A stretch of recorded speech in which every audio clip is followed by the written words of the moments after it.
हमने शहर को दी एक नई पहचान, हम हैं सिंघानिया बिल्डकॉन।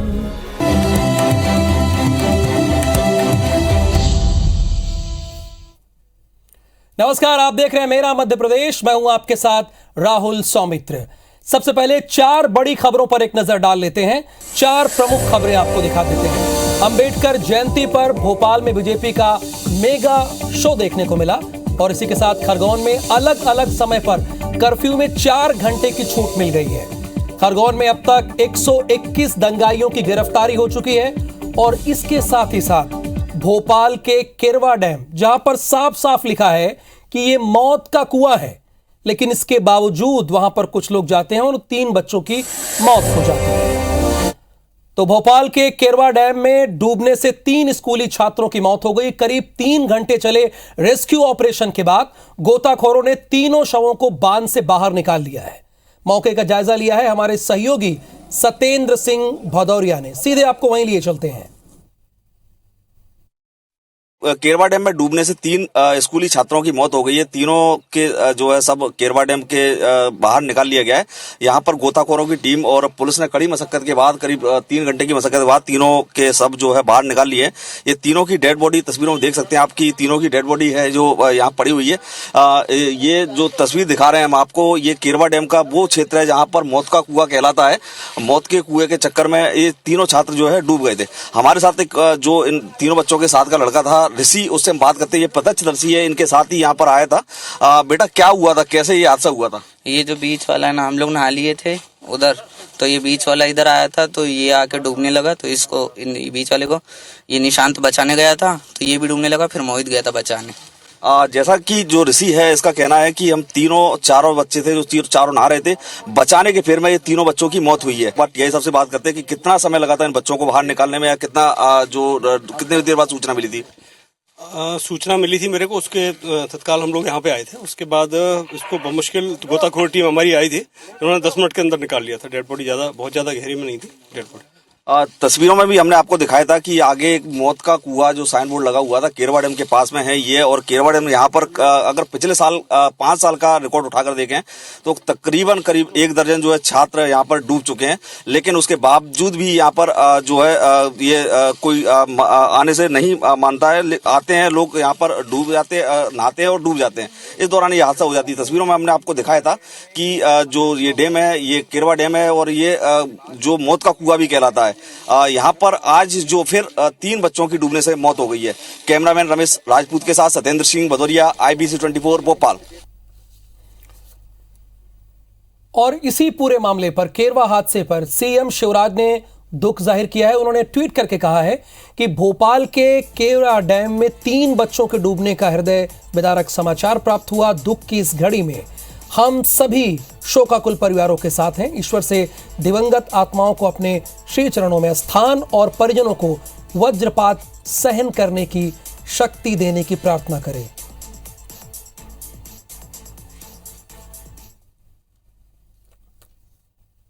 और इधर रामनवमी शोभा यात्रा पर पथराव के बाद खरगोन में चौथे दिन कर्फ्यू में सुबह 2 घंटे और शाम 2 घंटे की ढील दी गई है। इस दौरान लोगों को दूध, सब्जी, राशन और दवा खरीदने की अनुमति है। पत्थरबाजी के मामले में अब तक 121 बल्कि दंगाइयों की गिरफ्तारी हो चुकी है और 25 लोगों को हिरासत में लेकर पूछताछ की जा रही है। दूसरी तरफ खरगोन हिंसा को लेकर सियासत भी गर्माती जा रही है।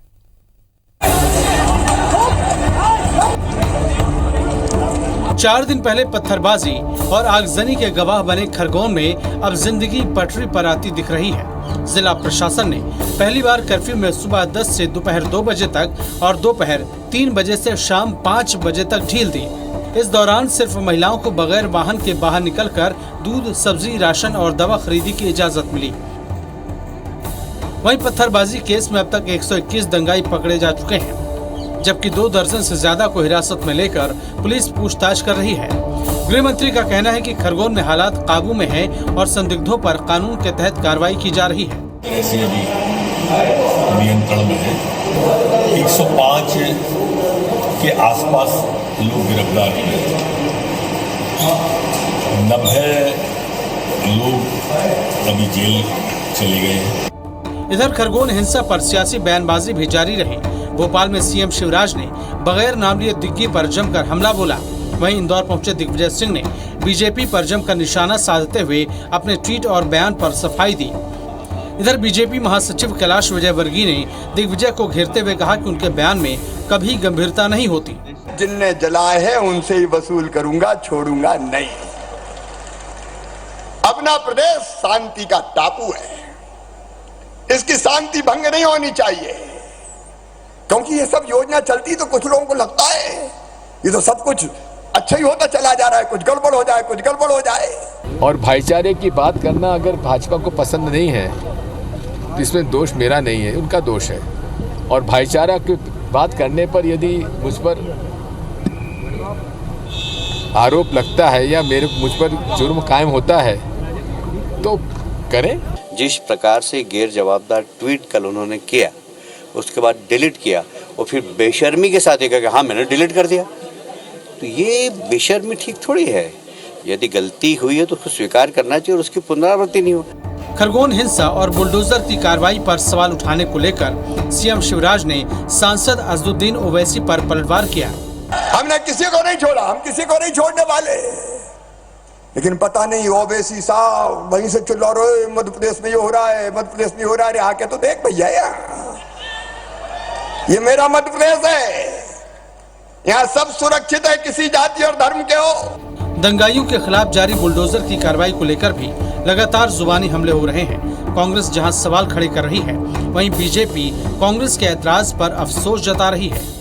हिंदुस्तान भर में फैलाना चाहते हैं। आज़ादी के 75 साल हो गए, तब भी भारतीय जनता पार्टी हम हिंदुस्तानियों को, भारतीयों को हिंदू मुसलमान खिला रही है। इस बात का बहुत अफसोस है कि 2 दिन से कांग्रेस के नेता में से एक ने भी पत्थर चलाने का विरोध नहीं किया। सरकार ने पत्थरबाजों पर कार्रवाई की तो कांग्रेस के पेट में दर्द हो रहा है। अगर अमन की खातिर हो जंग तो बेहतर है, अगर जंग हो मकसद तो सियासत अच्छी नहीं। खरगोन हिंसा के बाद छिड़ी सियासत पर यह शेर सटीक बैठता है। कहीं ऐसा ना हो असल मुद्दा राजनीति में उलझ कर रह जाए। Bureau report IBC 24। और इधर खरगोन में हुई हिंसा के बाद अब धार्मिक आयोजनों को लेकर सावधानी बरती जा रही है। दरअसल हनुमान जयंती को लेकर राजधानी भोपाल में सोशल मीडिया पर भड़काऊ पोस्ट करने के मामले के बाद मंत्री विश्वास सारंग ने भरोसा दिया है कि हनुमान जयंती मनाने में फिलहाल कोई परेशानी नहीं आएगी। ये उन्होंने क्लियर कर दिया। सारंग ने यह भी कहा कि त्योहारों के नाम पर माहौल बिगाड़ने वालों का हश्र बुरा होगा। इसके अतिरिक्त सारंग ने कांग्रेस को घेरते हुए कहा कि चंद लोग प्रदेश में माहौल खराब करने में लगे हुए हैं, जिस पर कांग्रेस विधायक PC शर्मा ने यह कहा कि धार्मिक आयोजनों को लेकर राजनीति नहीं होनी चाहिए। अब राजनीति कौन कर रहा है ये मेरा मध्य प्रदेश की जनता भली भांति जानती और समझती है।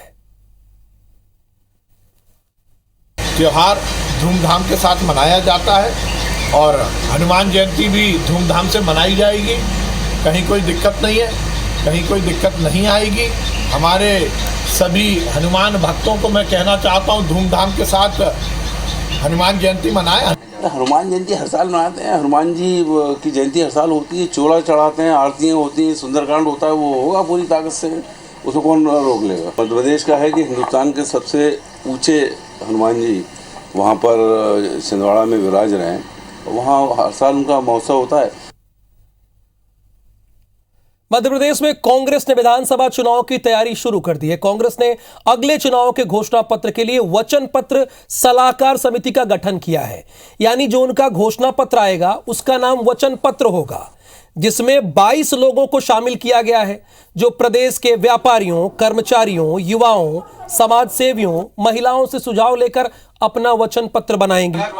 कमेटी के अध्यक्ष विधानसभा के पूर्व उपाध्यक्ष राजेंद्र कुमार सिंह होंगे, जबकि दिग्विजय सिंह, कांतिलाल भूरिया, सुरेश पचौरी, अरुण यादव, अजय सिंह, मीनाक्षी नटराजन को विशेष आमंत्रित सदस्य के तौर पर कमेटी में जगह मिली है। यानी वचन पत्र कैसा होगा ये लोग देखेंगे। दरअसल कांग्रेस की कोशिश यह है कि जिस तरह 2018 में पार्टी ने वचन पत्र तैयार किया था, ठीक उसी तरह सभी से सुझाव लेकर वचन पत्र तैयार किया जाए।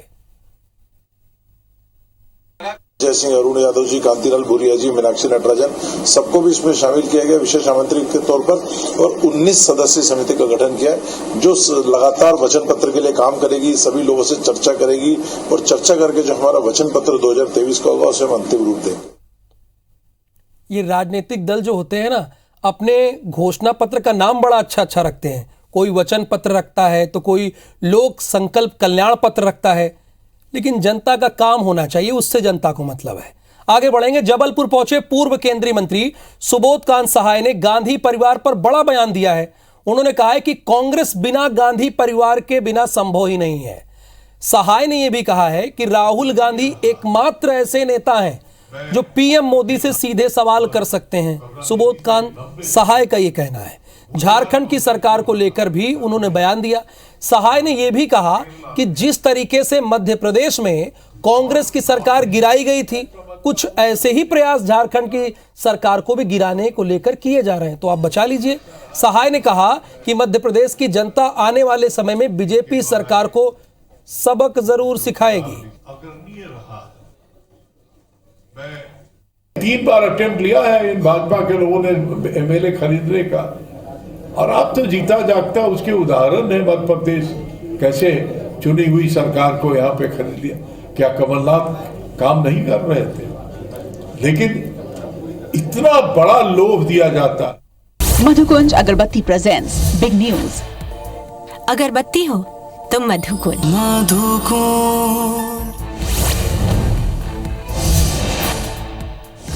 प्रधानमंत्री मोदी आज प्रधानमंत्री संग्रहालय का उद्घाटन किया। आजादी के अमृत महोत्सव के उत्सव के तहत इस म्यूजियम का उद्घाटन किया गया। यह संग्रहालय स्वतंत्रता के बाद भारत की कहानी को अपने प्रधानमंत्रियों के जीवन और योगदान के माध्यम से बताएगा।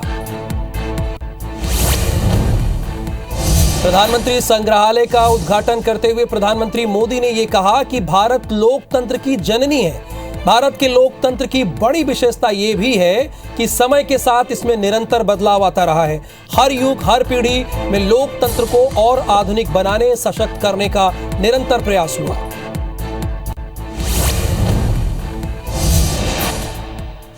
ह्यूमन राइट्स पर अमेरिका की नसीहत पर विदेश मंत्री एस जयशंकर ने जवाब दिया कि भारत अमेरिका मंत्री स्तरीय बैठक के दौरान ह्यूमन राइट्स चर्चा का विषय नहीं था। उन्होंने कहा कि लोग भारत के बारे में विचार रखने के हकदार हैं। हम अमेरिका समेत अन्य लोगों के ह्यूमन राइट की स्थिति पर भी विचार रखते हैं।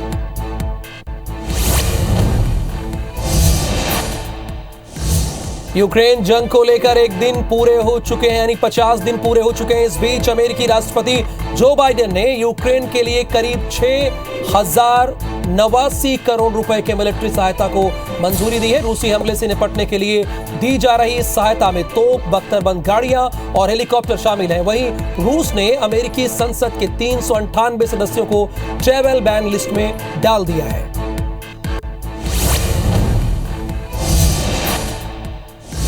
श्रीलंका में आर्थिक संकट की वजह से हाहाकार मचा हुआ है। भोजन और ईंधन की कमी तो थी ही, अब बिजली भी नहीं मिल रही है। वहीं लोगों में सरकार के खिलाफ दिनों दिन गुस्सा बढ़ता जा रहा है। इस बीच लोगों ने राष्ट्रपति गोटाबाया राजपक्षे के ऑफिस के सामने प्रोटेस्ट कैंप मांग की है। इनकी मांग है कि जब तक राष्ट्रपति इस्तीफा नहीं दे देते तब तक वे इन्हीं कैंप में रहेंगे।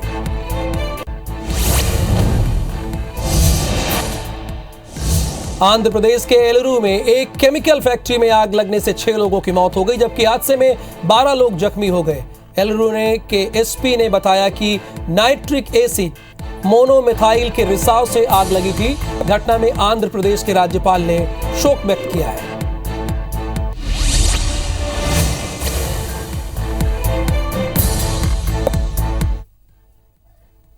और अब बिग न्यूज के बाद मेरा मध्य प्रदेश की खबरें देख लेते हैं। ग्वालियर जिले में आने वाले पर्यटकों को आकर्षित करने के लिए 3 साल पहले बने आंचलिक टूरिज्म सर्किट का प्लान अधर में है। इसमें 3 क्षेत्रों को एक दूसरे से कनेक्ट करने की योजना थी। प्लानिंग में करीब 155 किलोमीटर के दायरे में मौजूद प्राचीन काल में समृद्ध रहे ऐतिहासिक, आर्थिक और प्राकृतिक संपदा की धरोहर समेटे अनछुए स्थलों को शामिल किया जाना था। लेकिन यह प्लान अब कहां सीमित है? सिर्फ कागजों में।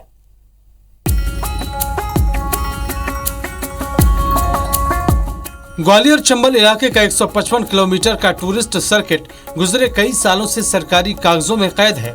प्लानिंग ये थी कि इस सर्किट के दायरे में मौजूद प्राचीन काल में समृद्ध रहे ऐतिहासिक, आर्थिक और प्राकृतिक संपदा की धरोहर को एक अलग पहचान दी जाएगी। बेहट में संगीत सम्राट तानसेन की जन्मस्थली, रतनगढ़ मंदिर, देवगढ़ का प्राचीन किला, पिछोर का किला, मराठा और अंग्रेजों के बीच हुई संधि के प्रतीक सालबाई को इस सर्किट में शामिल करके काम होना था। इन स्थलों का भ्रमण करने के बाद पर्यटक को सीधे हरसी डैम होकर करेरा अभ्यारण्य से झांसी को जोड़ने की प्लानिंग थी। ग्वालियर शहर से शीतला माता मंदिर, अमरोल में 11वीं शताब्दी का शिव मंदिर, आंतरी में मुगल कालीन छतरी, छीमक से रियासत कालीन बाजार रहे करियावटी होकर सम्राट हर्षवर्धन के समकालीन और नागवंशी राजाओं की राजधानी, महाकवि भवभूति की कर्मस्थली पवाया और रियासत काल में प्रवासी व्यापारियों के लिए आकर्षण का केंद्र रहे साखनी गांव होकर इस सर्किट को सीधे दतिया जिले से जोड़ने की योजना थी। कूनो अभ्यारण्य भ्रमण करके आने वाले पर्यटक मोहना से होकर रानी घाटी में प्रागैतिहासिक काल के मंदिर से होकर, देवरी में पहाड़ी पर मौजूद लखेश्वरी मंदिर से होकर, मगरौनी से नरवर के प्राचीन किले को इस सर्किट में जोड़ा जाना था। यहाँ से पर्यटक शिवपुरी और झांसी दोनों ही क्षेत्रों में भ्रमण की योजना के अनुसार जा सकते थे। इससे न सिर्फ अंचल के ग्रामीण क्षेत्र में मौजूद ऐतिहासिक स्थलों को एक्सपोजर मिलने, बल्कि रोजगार के संसाधनों में विकास होने की संभावना थी।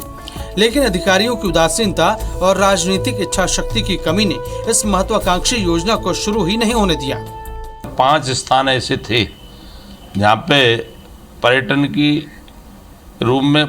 रूप में अगर विकसित किया जाता है तो वहाँ अपार संभावनाएं, और भारत सरकार ने इन 5 स्थानों को अपनी डीपीआर की सहमति प्रदान की है और स्टेट और सेंटर दोनों ने मिलकर डीपीआर का काम करना प्रारंभ कर दिया है। ये प्लान बीते 5 साल से सरकारी फाइलों में घूम रहा है। इसे अमली जामा पहनाने के लिए कुछ अफसरों ने जरूर चक्कर काटे, लेकिन नतीजा सिफर रहा, क्योंकि जिस मजबूती से इन सर्किटों का प्लान बनाया गया था उस पर ग्राउंड लेवल पर उतनी तैयारी नहीं थी। लिहाजा अब कांग्रेस इस पर सवाल उठा रही है। पिछले 15 वर्ष से निरंतर भाजपा इसका ऐलान कर रही है, धरातल पर कुछ भी नहीं है। केंद्रीय मंत्री आते हैं, वो भी इसका ऐलान करते हैं। उनके मन में क्या है, मन की बात किसी को नहीं मालूम। मुझे लगता है इससे दुर्भाग्यपूर्ण कुछ नहीं होगा कि इस टूरिस्ट सर्किट के लिए कुछ प्रोत्साहन न दिया जाए। मध्य प्रदेश के टूरिज्म विभाग ने अब फिर से काम करना शुरू किया है, लेकिन वो अभी प्रेजेंटेशन और कागजी ही है। ऐसे में कह पाना मुश्किल है कि ग्वालियर में 155 किलोमीटर टूरिज्म सर्किट कब तक डेवलप होगा। नासिर गौरी, IBC 24, ग्वालियर।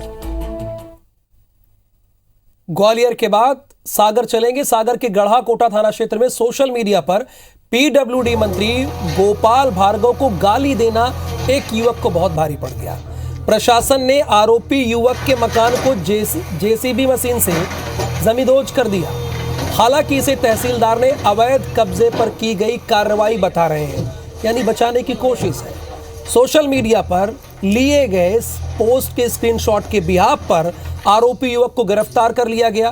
तो दूसरी तरफ अतिक्रमण की शिकायत के बाद तहसीलदार और प्रशासन की टीम ने आरोपी के घर पर कार्रवाई करते हुए जमींदोज कर दिया।